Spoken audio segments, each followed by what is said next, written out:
What's the meaning of autumn?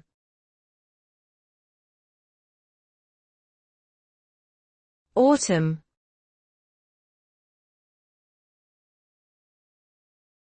Autumn.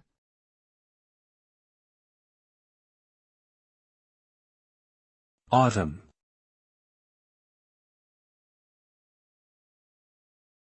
Autumn.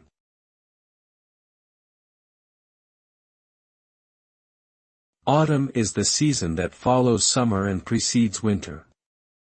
It is characterized by cooler temperatures, shorter days, and the shedding of leaves from deciduous trees. The word autumn comes from the Latin word autumnus, which means the fall season. In many cultures, autumn is associated with harvest time, as crops are gathered and stored for the coming winter. Additionally, autumn is often viewed as a time for reflection and change, as people prepare for the colder months ahead and contemplate the passing of another year.